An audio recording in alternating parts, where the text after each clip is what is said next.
क्या आपने कभी सोचा है कि अगर आप जिस गुड़िया के साथ खेल रहे हैं उसमें कोई शैतानी आत्मा प्रवेश कर जाए तो आप कैसे सामना करेंगे? तो ये कहानी के शुरुआती दौर की घटना आज से 3 वर्ष पूर्व घटी। विक्रम रघुवंशी और उसका दोस्त साहिल ने अपनी एक खिलौने बनाने वाली कंपनी खोली थी। दोनों को बच्चों से बेहद लगाव था। ये दोनों मार्केट में हमेशा से नए आधुनिक तकनीक के खिलौने बनाने के लिए जाने जाते थे। भारत का सबसे पहला रिमोट कंट्रोल हेलीकॉप्टर खिलौना इन्होंने ही इजाद किया था।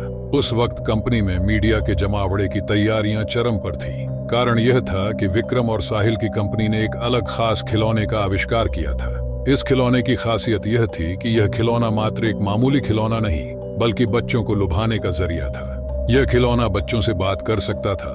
उसके सभी जवाब उस खिलौने के डेटाबेस में मौजूद रहते। इसे एक तरह का छोटे रोबोट की तर्ज पर देखा जा रहा था। यह खिलौना बच्चों से बात कर सकती थी, उनके साथ खेल सकती थी। यह खिलौना वह सब काम कर सकती थी जो बच्चे अपने दोस्तों के साथ करना पसंद करते हैं, अर्थात खेलना, कूदना, उनसे बातें करना। उसी दिवस विक्रम की बातें अमेरिका के एक टॉय कंपनी से बातचीत हो रही थी। विक्रम ने अपनी कंपनी के इस खिलौने के अधिकार को अमेरिका कंपनी को ऑनलाइन बेच दिया। ये बात उसने साहिल को नहीं बताई थी। अगले दिन मीडिया साहिल और विक्रम से इस खिलौने के बारे में बात कर रहे होते हैं। ये फंक्शन में वह इस खिलौने की टेक्नोलॉजी को विस्तार रूप से समझा रहे होते हैं। इस इंटरव्यू और लॉन्च इवेंट का प्रकाशन पूरे विश्व भर में हो रहा होता है। भारतीय समय अनुसार जब शाम का समय प्रगति पर था, उसी वक्त अमेरिका से एक खबर आई जिसके तहत साहिल और विक्रम की कंपनी के इस खिलौने पर चोरी का आरोप लगा। खबर के मुताबिक वह खिलौना का पेटेंट अमेरिका की टॉय कंपनी को जारी हुआ है। इसका साहिल को काफी बुरा प्रभाव पड़ा और उसने सुसाइड कर लिया।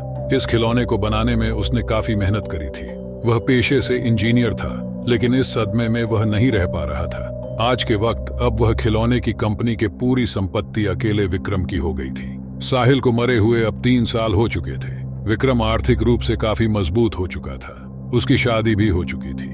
साहिल के हिस्से का भी उसने भुगतान करने को मना कर दिया था। एक दिन जब वह रात के 9 बजे अपने ऑफिस से घर की ओर निकल रहा था तो उसे अपनी रॉयल्टी के कागज ढूंढने थे ताकि वह उन कागजात को अपने पास संभाल सके। इसी कागज को दिखा के ही उसे अमेरिका की कंपनी ने रॉयल्टी देने का वायदा किया था। वह कागजात ढूंढने लगा। ऑफिस से सभी कर्मचारी चले गए थे। उसे वह कागजात ढूंढने में काफी समय लग रहा था। वह कभी कंप्यूटर के टेबल पर ढूंढता तो कभी कागजात सभी तहखाने में ढूंढता, लेकिन उसे हर बार निराशा मिली। उसने कागजात को ढूंढने के लिए हर दिन अपने ऑफिस के कार्य के बाद प्रयत्न किया, परंतु हर बार की तरह उसे इस बार भी मायूसी का सामना करना पड़ा। वह इसके बाद लगातार डिप्रेशन की स्थिति में ग्रस्त हो रहा था। अमेरिकन कंपनी अब उसके रॉयल्टी पर भी ब्रेक लगाने में सक्षम थी। यह उस कंपनी का नियम था कि जिसे भी वह रॉयल्टी देंगी उसे हर 3 साल बाद रिन्यू करवाना होगा, जिसके लिए उसे अग्रीमेंट के कागजात दिखाने होंगे।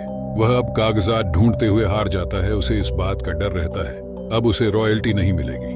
उसकी कंपनी में बनने वाले खिलौने भी इतने नहीं बिक पाते थे कि अपने घर खर्च को संभाल सके।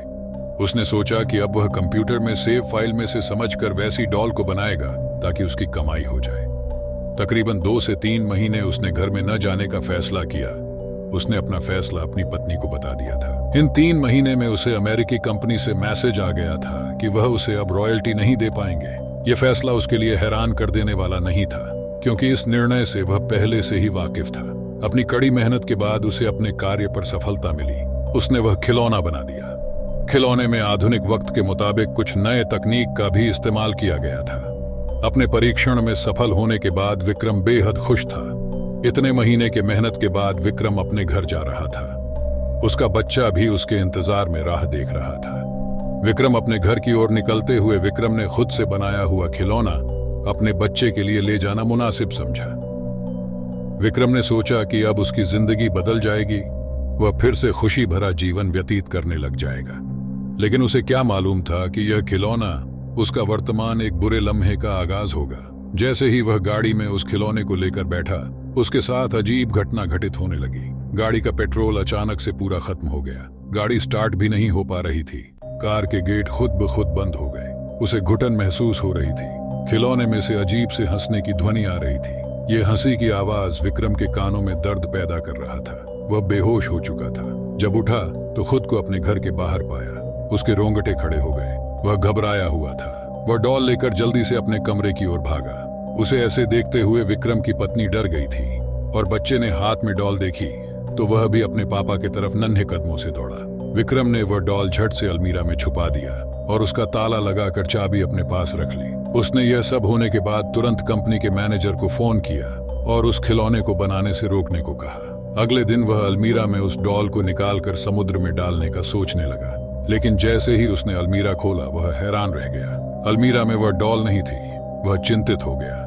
वह जल्दी से तेज रफ्तार में भागा। वह अपने बच्चे को ढूंढ रहा था। उसे जो डर था वही हुआ। उसका बच्चा उसी डॉल के साथ खेल रहा था। विक्रम अपने बच्चे से डॉल खींच कर ले गया। वह डॉल उसके हाथ में आते ही वहीं अजीब हंसी के साथ हंसने लगा। मेरे से पीछा नहीं छुड़ा पाएगा विक्रम। मेरी मेहनत को तुमने चंद पैसों के लिए बेच दिया। यह आवाज किसी अन्य की नहीं बल्कि साहिल की थी। विक्रम काफी भयभीत हो चुका था। उसने वह डॉल समुद्र में फेंक दिया, लेकिन इसके बावजूद साहिल की आवाज सुनाई दे रही थी। ये आवाज उसे पागल कर दिया था। ऐसे और भी डरावने और सच्चे वीडियोस के लिए मेरे चैनल को सब्सक्राइब कर लीजिए।